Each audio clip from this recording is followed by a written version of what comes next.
Und damit schauen wir nach Washington zu unserem US-Korrespondenten Michael Wöhlenweber. Michael, guten Morgen. Also was weiß man denn inzwischen weiteres über diesen mutmaßlichen Attentäter? Was steckt dahinter?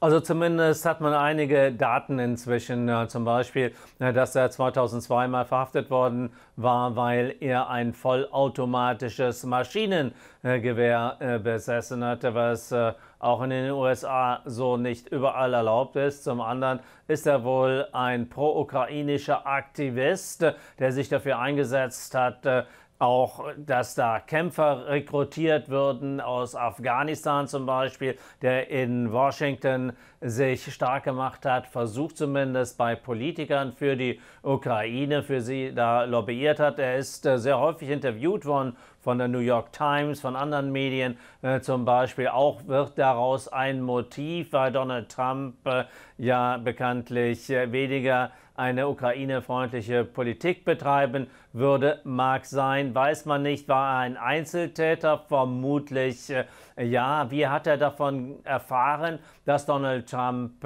auf diesem Golfplatz an diesem Tag spielte? Wissen wir nicht, denn Donald Trump selbst hat nach Insider-Auskünften wenige Minuten bevor er tatsächlich anfing zu spielen, erst entschieden, dort auch tatsächlich aufzutauchen. Also woher hat er das gewusst oder hat er einfach ihm aufgelauert in der Hoffnung, dass er ihn da erwischen könnte? Wir wissen es nicht. Michael, nun gab es ja nach dem ersten Attentat auf Donald Trump viele Diskussionen rund um die Sicherheit, ob Donald Trump genügend geschützt ist. Nun hat er auch diese Gelegenheit jetzt genutzt, schon mal dem Secret Service zu danken für den Einsatz jetzt aktuell in Florida. Also ist das diesmal wirklich besser gelaufen? War man besser vorbereitet auf so ein mögliches Attentat?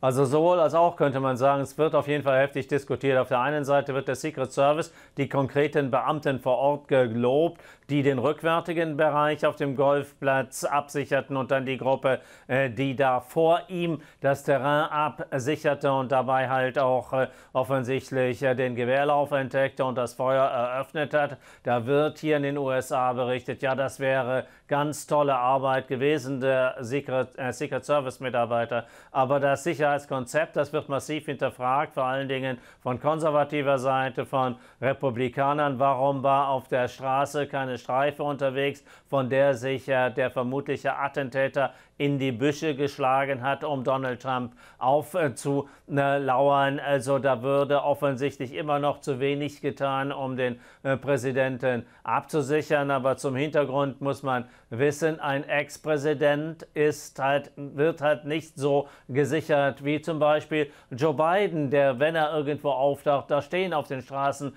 dann LKWs mit Sand oben drauf, um die Straße abzusperren, dass da auch wirklich niemand durchbrechen kann. Nur als Beispiel. Also das ist ein ganz anderes Sicherheitskonzept, aber dennoch darüber wird jetzt diskutiert, heftig, also dass Donald Trump offensichtlich immer noch nicht den gebührenden Schutz hat.